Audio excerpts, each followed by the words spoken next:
सायंकाल के समय पर पहुंचे। सुंदर आज नंद बाबा ने आज सुंदर उनका स्वागत किया। इधर हमारे जो ठाकुर जी और बलराम जी है ना, गाय लेकर के आए। दरवाजे पर रथ खड़ा हुआ देखा, पहली बार तो जीवन में देखा था। बलराम जी जाकर के रथ में बैठ गए। देख कलुआ मैं अच्छा लगता हूँ। कनुआ ने कहा अरे तुम बिल्कुल नहीं अच्छे लगते हो, मैं बैठता हूँ। कन्हैया बैठे। बलराम जी ने कहा तू तो और काला कलू, तू तो बिल्कुल नहीं अच्छा लगता। अच्छा तो चलो अब ये देखते हैं कि रथ लाया कौन है। जाकर के देखे वो दोनों धूल भूषित बालक नंद बाबा के पास में अक्रूर जी बैठे हैं। नंद बाबा ने कहा बेटा ये तुम्हारे चाचा अक्रूर हैं, इनको प्रणाम करो। दोनों बालकों ने आज प्रणाम किया और जैसे ही इनकी सुंदर उस मोहिनी मूरत को अक्रूर जी ने देखा ना, आज हृदय में प्रेम उमड़ा। देखो कितने सुंदर सुकुमार बालक, और मैं इनको ले जाकर के कंस के हवाले कर दूंगा और कंस इनका वध कर देगा। नहीं नहीं मैं ये पाप कैसे करूंगा। यहाँ आज कृष्ण जी की महिमा आज बताते रहे नंद जी ने। अब प्रातः काल पूछा भैया आपका आगमन किस लिए हुआ है, तो उस समय पर आज वो पत्र प्रेषित किया नंद जी ने आज वो पत्र प्रेषित किया है।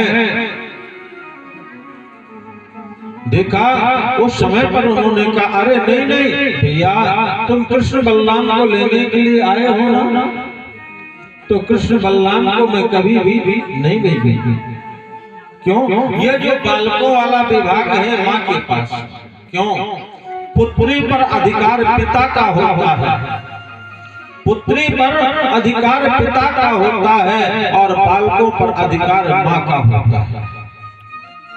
इसीलिए चाहे जब देख लेना परीक्षित जी, बेटियां पिता को बहुत चाहती हैं, माँ को कम चाहती हैं। उल्टा सिस्टम है और माँ बेटियों को अधिक चाहती है और बेटियां पिता को अधिक चाहती है। ऐसा प्राकृतिक नियम है। इस बेटी से पूछ लेंगे। यहाँ इस प्रकार कृपालु श्रोताओ अब पहुंच गए जैसे ही अब किनके नंदरानी के पास। नंदरानी के पास में आज पहुंचे। नंदरानी माँ से बतलाया भाभी मैं कृष्ण और बलराम को लेने के लिए आया हूँ, कृष्ण बलराम को मैं लेने के लिए आया हूँ। कहाँ? कंस ने बुलवाया, उनके यहाँ पर धनुष यज्ञ है। जैसे ही ये बात माता यशोदा ने सुनी ना, आज अचेत हो गई। अरे होश आया। अरे अक्रूर, तेरा नाम अक्रूर है और इतना क्रूरता का काम करने के लिए तू आया। तेरी हिम्मत कैसे हो गई कि कृष्ण बलराम को लेने के लिए मैं नंदरानी के पास जाऊंगा और नंदरानी कृष्ण बलराम को भेज देगी। नहीं नहीं ऐसा कभी नहीं हो सकता। क्यों? क्योंकि लाला कि यदि राम हृदय से प्यारा है तो कृष्ण नयन का तारा है।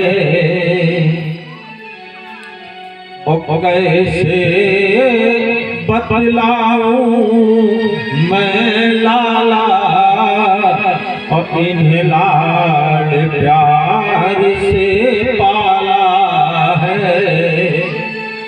मैं अपने बालकों को कभी भी उस दुष्ट कंस के हाथों नहीं ले सकती। आज ये वार्ता चल ही रही थी ना, इतने में कन्हैया आए और कन्हैया ने आज माता यशोदा से कहा मैया हमें भी जाने देना। नहीं तुम नहीं जानते हो बेटा कि कंस कितना दुष्ट है, वो तुम्हें पा जाएगा, मार देगा। अरे मैया कंस हमें मार देगा?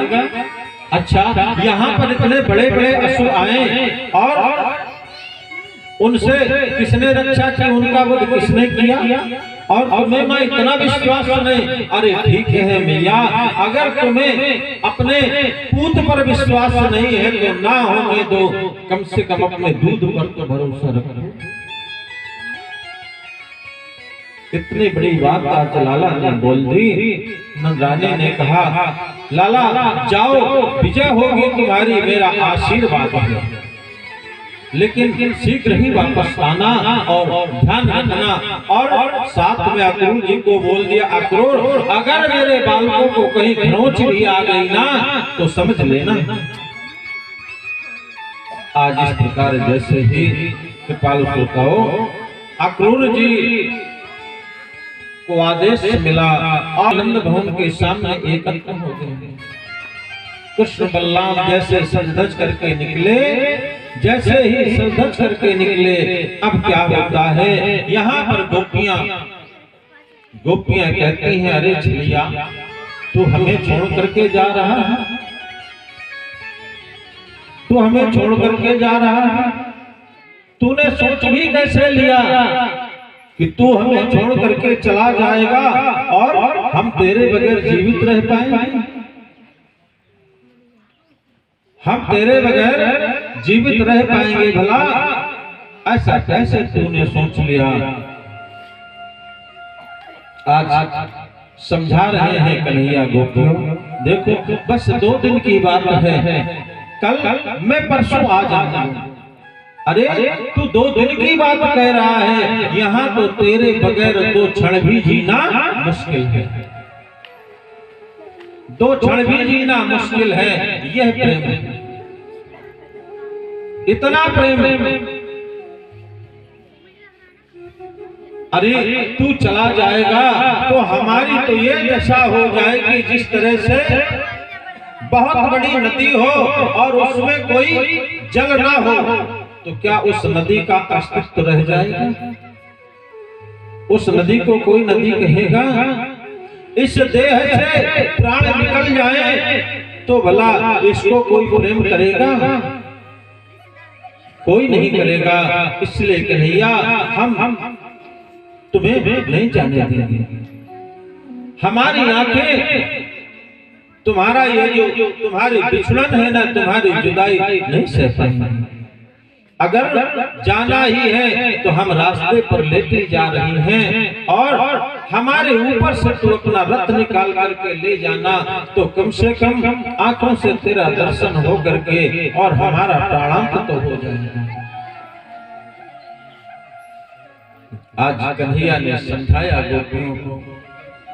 यहाँ पर एक सखी, इनकी प्यारी सखी है, वो भी लोक लाज के भय से कन्हैया के पास नहीं आ सकती, लेकिन जैसे ही आज रथ निकला है ना, आज गोपी आज कहती है, वो सखी कहती है कि मुश्किल है सहन करना ये दर्द जुदाई का, मुश्किल है